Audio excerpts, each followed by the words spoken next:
बच्चों, हमने अध्याय 12 कारक के अंतर्गत पढ़ा था। मैंने आपको बताई थी, कारक की परिभाषा के बारे में बताया था आपको। कारक के 8 भेद होते हैं ये बताया था। और हमने उस दिन कर्ता कारक, कर्म कारक और करण कारक के बारे में पढ़ा था। आज हम देखेंगे संप्रदान कारक कि संप्रदान कारक किसे कहते हैं। तो संप्रदान का अर्थ होता है देना, कर्ता के द्वारा जिसके लिए कुछ किया जाए या दिया जाए, है ना। जहाँ कुछ देने का भाव हो, जो करता है तो वो किसी को कुछ दे रहा हो या किसी के लिए कुछ कर रहा हो, तो जहाँ ये भाव होता है वहाँ संप्रदान कारक होता है। तो हम किसे कहते हैं संप्रदान कारक? कर्ता के द्वारा जिसके लिए कुछ किया जाए या दिया जाए। उदाहरण, द्रविड़ ने भारत को जीत दिलाई, रवि उमंग के लिए उपहार लाया। तो यहाँ भारत के लिए क्या किया? भारत को जीत दिलाई, है ना। और रवि जो है वो उमंग के लिए उपहार लाया। तो यहाँ देने का भाव है, इसलिए संप्रदान कारक है। अब इसके बाद हम पढ़ेंगे 5वां अपादान कारक। तो अपादान कारक संज्ञा या सर्वनाम के जिस रूप से अलग होने का भाव प्रकट हो। प्रश्न ये उठता है कि करण कारक का विभक्ति चिन्ह भी से है और अपादान का विभक्ति चिन्ह भी से है, लेकिन दोनों से में क्या अंतर है? दोनों में ये अंतर है कि करण कारक में क्या होता है, कर्ता जो क्रिया कर रहा है वो किस साधन से कर रहा है, तो जो साधन है वो करण है ना। तो कर्ता जो क्रिया कर रहा है, साधन द्वारा कर रहा है, वहाँ पर आपका करण कारक होगा। और अपादान का कारक कहाँ होगा? जहाँ पृथकता का भाव हो, एक वस्तु का दूसरी वस्तु से अलग होने का भाव। अच्छा, अपादान कारक के कई नियम हैं, जहाँ एक वस्तु दूसरी वस्तु से अलग हो रही है, या जहाँ तुलनात्मकता का भाव हो, तुलना हो रही हो, या फिर दूरी, जैसे गंगा हिमालय से निकलती है ना। तो यहाँ पर अपादान कारक होता है। करण कारक का केवल एक ही नियम है, करण कारक की विभक्ति भी से है, अपादान की विभक्ति भी से है, लेकिन अपादान जो है वो पृथकता का भाव है अपादान कारक में। करण कारक में कर्ता जो क्रिया कर रहा है साधन, तो वहाँ पर केवल एक ही नियम है साधन का, जबकि अपादान कारक के कई नियम हैं अपादान कारक में।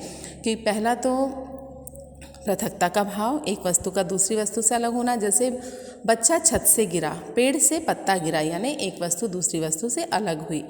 दूरी का भी है, गंगा हिमालय से निकलती है। तुलनात्मकता का, सीता गीता से मधुर गाती है। तो यहाँ तो अपादान कारक होगा।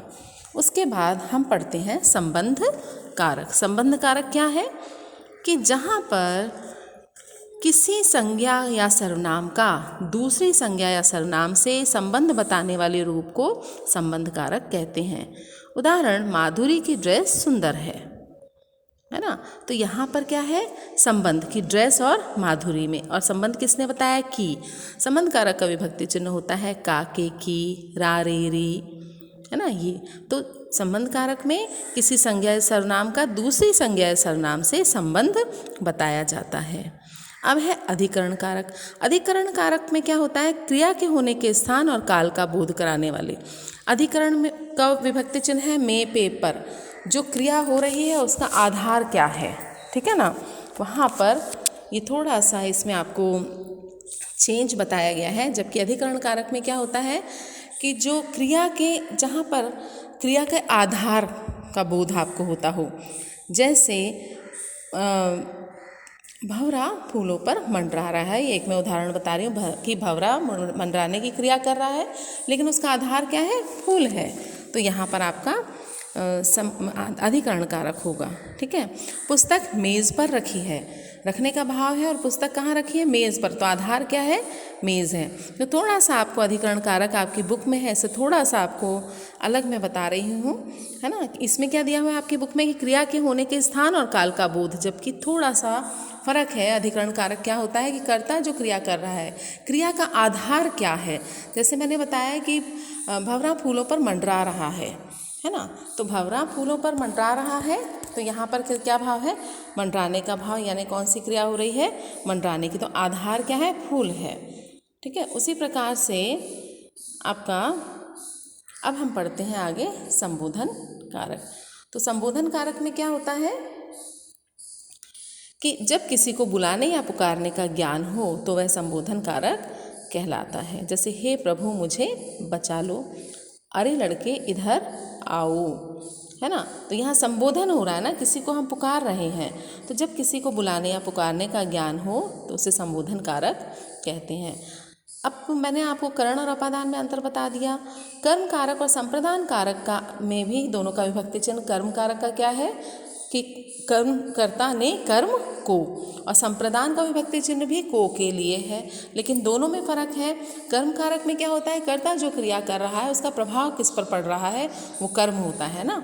और इसमें आपका संप्रदान कारक में कुछ देने का भाव होता है, जैसे भूखे को भोजन दो, तो देने का भाव है। तो यहाँ पर संप्रदान कारक में दोनों में मैंने आपको अंतर बताया। तो आशा है ये अध्याय आपको समझ में आया होगा। आगे मैं कल इसके प्रश्नोत्तर भेजूँगी।